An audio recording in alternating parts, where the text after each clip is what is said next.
Ikaze nanone muri gahunda z'amakuru ndetse ibiganiro bitandukanye dukomeje kugenda tubagezaho muri aka kanya mudukurikiye muri hirya no hino mu bice bitandukanye mu Rwanda no hanze y'igihugu cy'u Rwanda by'umwihariko mu karere k'ibiyaga bigari abari muri Repubulika Demokarasi ya Kongo, Burundi, igihugu cya Tanzania ndetse n'igihugu cya Uganda.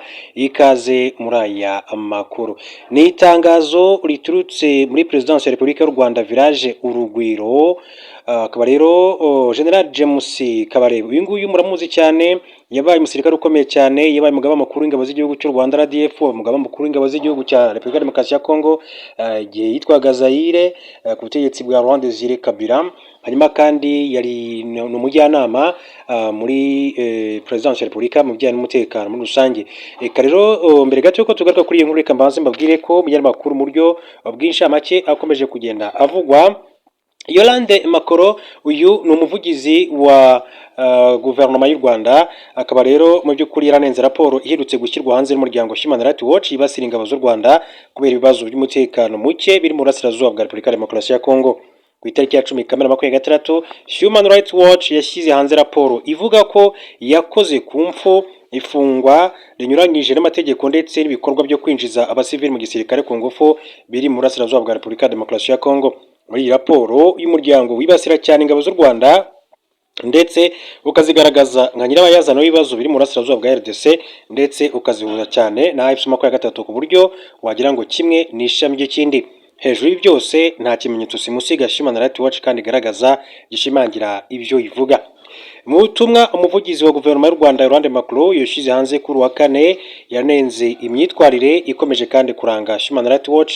Yagaragaje ko kuva mu myaka 30 ishize uyu muryango waranzwe n'imyitwarire ihora yisubiramo iyo bigeze ku Rwanda, irimo kudatangaza imyirondoro yabo ikesha amakuru, kutigerera ahabera ibyo uvuga, kutagira imenyetso simusiga no gushyira imbere ibihano.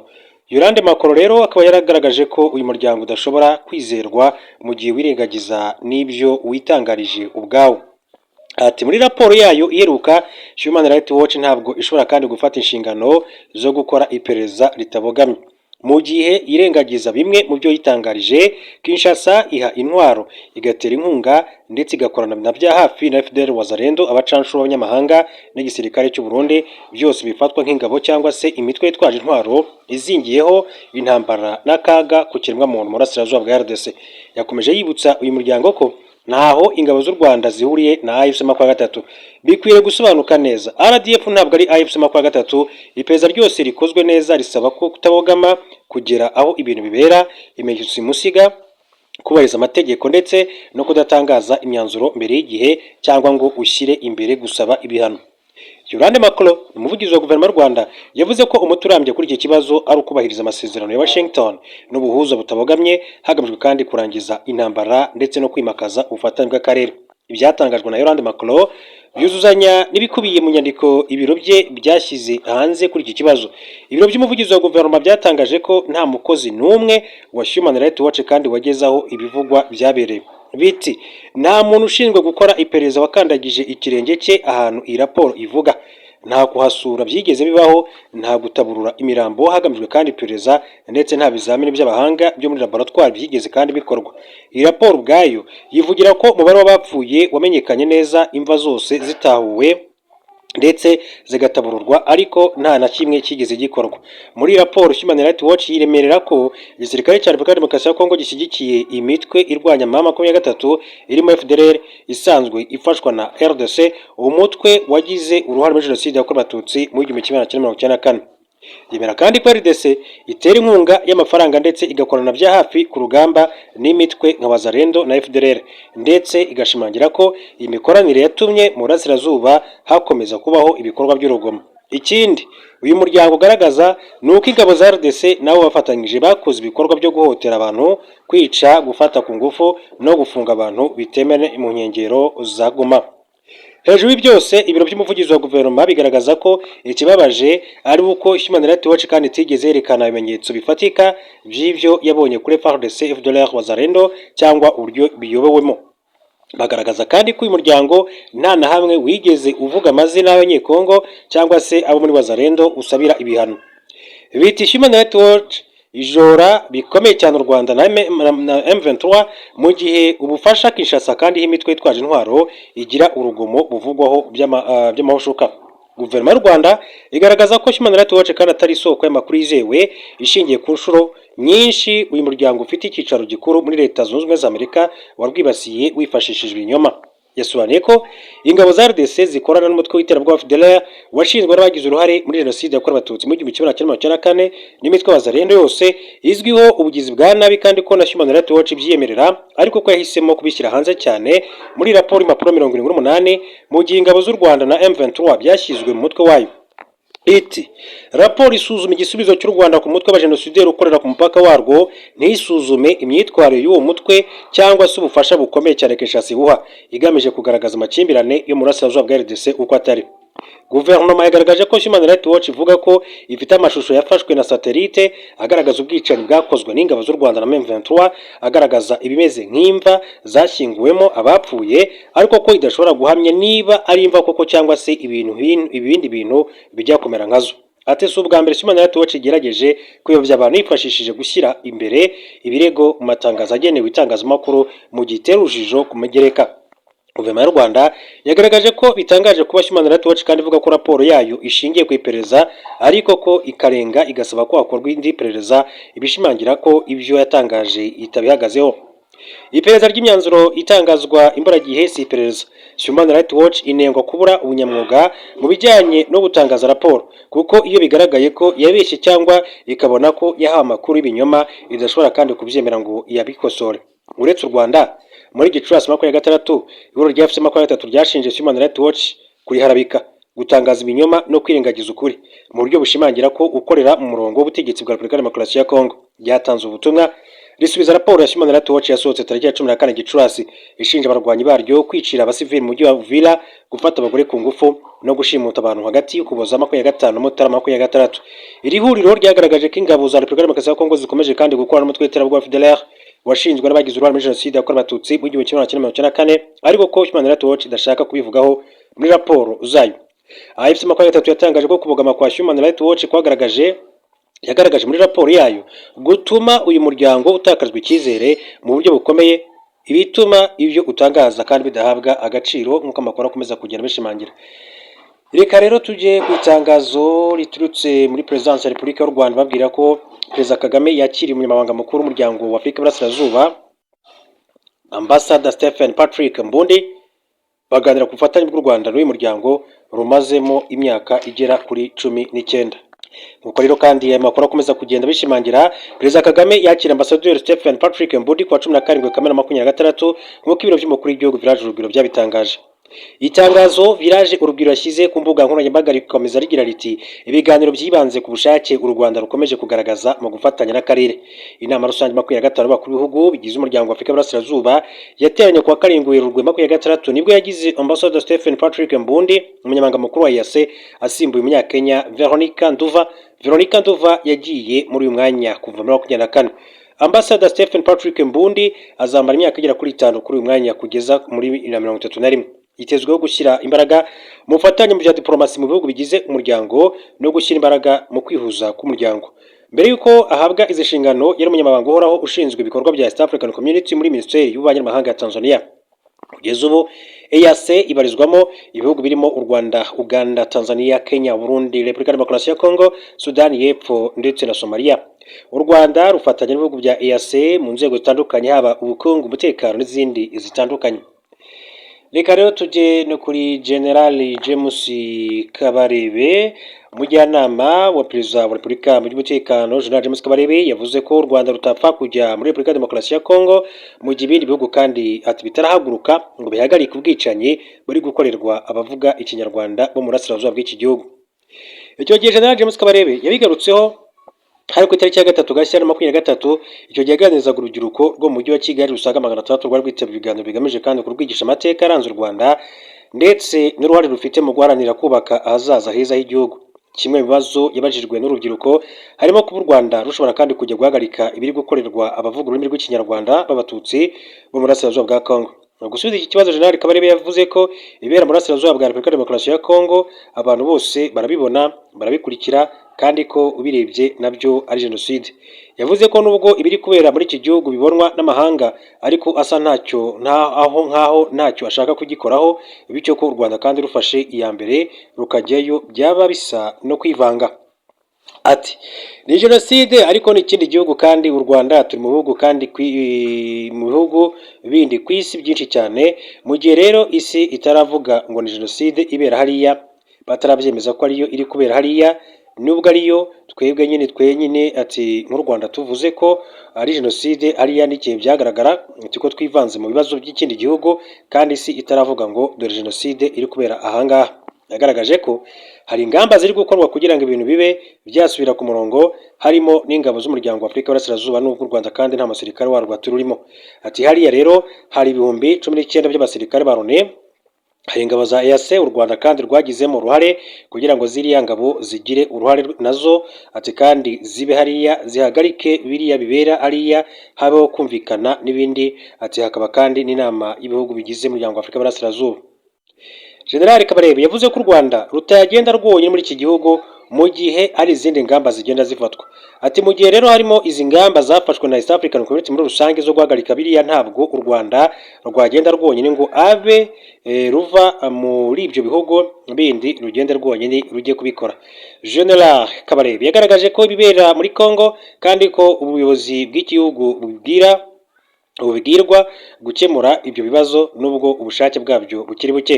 Ati na papa avuye hariya ati yarababwiye n'andi mahanga n'ibihugu byose ari Ubufaransa, Ubwongereza, Amerika barabibabwira. Ati ndibwira ko natwe ati ari byiza buri kigiye kujyana n'abandi ariko tugakurikiranira hafi. Mu gihe yakomeje imirwano hagati y'ingabo za leta y'iki gihugu FARDC n'umutwe w'amaboko '3, General Kabarebe yashimye ko abari bari guhigwa bishatsemo imbaraga bakaba kandi bari gutsinda uyu munsi. Ati ikindi nabariya ati kandi bari kwikorerwa, ati nabo barimo kwirwanaho, ati birwanyeho ku buryo ubu barimo gutsinda. Ku makuru ati murabikurikirana, ati ku mbuga nkoranyambaga hose biratangazwa, ba bandi bashakaga kwicwa nabo bibatsemo imbaraga kugeza ubu ndibaza ko bagishoboye kandi kwirwanaho. Ibintu bikomeje gufata indi ntera. Burasirazuba bwa RDC yakomeje kandi kuvuga ku bwicanyi burimo gukorerwa abatutsi b'abanyekongo ku buryo hari intabaza nyinshi cyane zivuga ko ari jenoside irimo gutegurwa.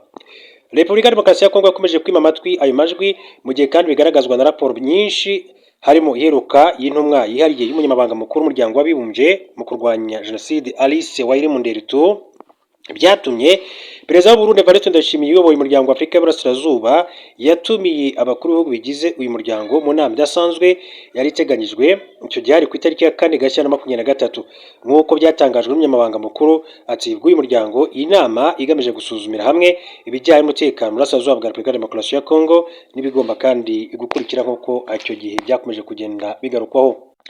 Reka rero duhindure ingingo turebe n'andi makuru atandukanye akomeje kugenda avugwa, ni menshi cyane ariko tugaruke kuri mugabo witwa Colonel Toneste Bagosora wakoze inyandiko mvugo yuko Bagosora ariko wa perezida yahishuye uburyo umugambi wamupfubanye.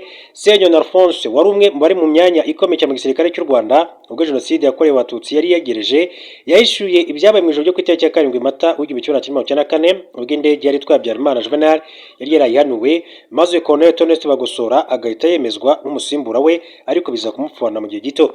Senyoni Alphonse kuri ubu maze igihe ari umunyamabanga wa komisiyo y'igihugu yo gusezerana no gusubiza mu buzima busanzwe abari abasirikare, yavuze ko ku ngoma ya Habyarimana yari umwe mu basirikare babashije kandi kugera mu nzego zo hejuru. Yavuze ko yinjiye muri Exfar mu 1984 nyuma agahabwa amahirwe yo kujya kwiga mu mahanga ibijyanye n'ubunyamabanga, bituma mu 1987 ahabwa gukorera mu bunyamabanga bw'ubuyobozi bukuru bw'ingabo.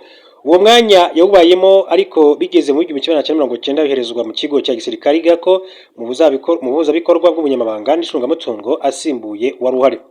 Kuko muri uwo mwaka aribwo urugamba rwo kubohora igihugu rwari rwatangiye, Senyoni Alphonse yakoze muri icyo kigo. Bamwe mu basirikare kandi bahabarizwaga batangira kwerekeza i Nyagatare ku rugamba, ndetse nawe byabaye ngombwa ko ajya gukorerayo iby'ubunyamabanga.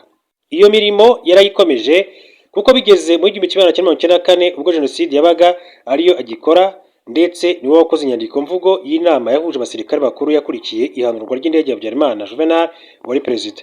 Bukeye ku itariki ya 7 Mata 1994 nimugoroba nibwo Bagosora wari chef de cabinet muri Minisiteri y'Ingabo yateranyije inama y'abofisiye bakuru ibera mu cyahoze ari École Supérieure Militaire, ubu ati ndakeka ari muri URCST no kwa muri KIST. Ati kubera ko inama zabaga rero bakandikisha intoki, abakoze iyo nama bazanye izo nyandiko mu nyamabanga bw'igisirikare, nzandikisha imashini noneho tuzohereza muri Minisiteri y'Ingabo. Imwe mu ngingo nkuru yari yemejwe muri iyo nama ni yagendaga Bagosora ku mwanya wa perezida ngo asimbure Habyarimana Juvenal wari warayishwe. Iyo nama yari yasojwe yemeje ko Bagosora ariwe ugomba kuba perezida wa Repubulika agasimbura Habyarimana wari wapfuye. Bigeze muri Minisiteri y'Ingabo twari dufite abafaransa bakoreraga mu bufatanye bwa gisirikare, barebye inyandiko mvugo iyo nama uko imeze, baravuga bati nimuramuka mugize Bagosora perezida, inkotanyi zirahita zibashinja ko ari mwe mwahanuye indege mugahirwa ubutegetsi.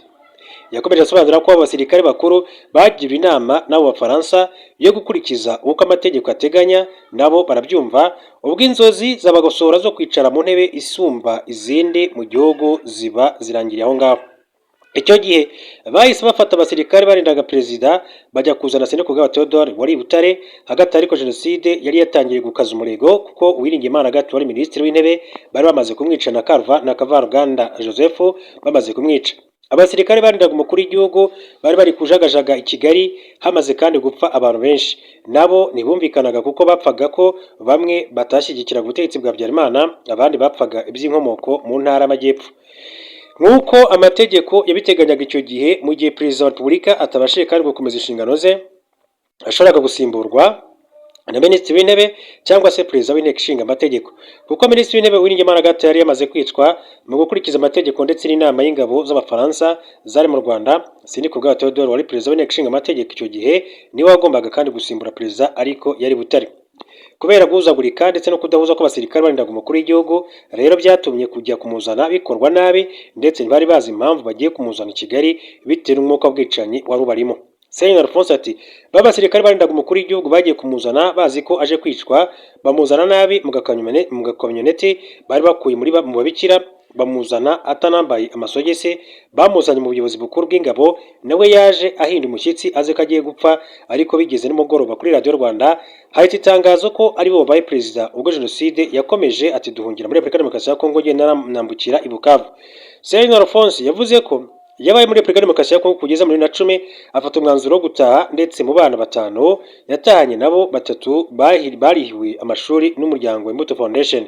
Ikindi yishimira nuko leta yongeye kandi kumugira icyizere, bakaba amaze imyaka 15 ari umunyamabanga wa komisiyo yo gusubiza mu buzima busanzwe y'abasirikare, ndetse agira inama abakiri mu mashyamba ya Repubulika Demokarasi ya Kongo gutaha mu Rwanda kuko rukibategeye amaboko, ndetse agasaba kandi abanyarwanda muri rusange gukomeza kumbatira ubumwe, nk'uko uyu mugabo witwa Senya Alphonse yakomeje kugenda abigarukaho.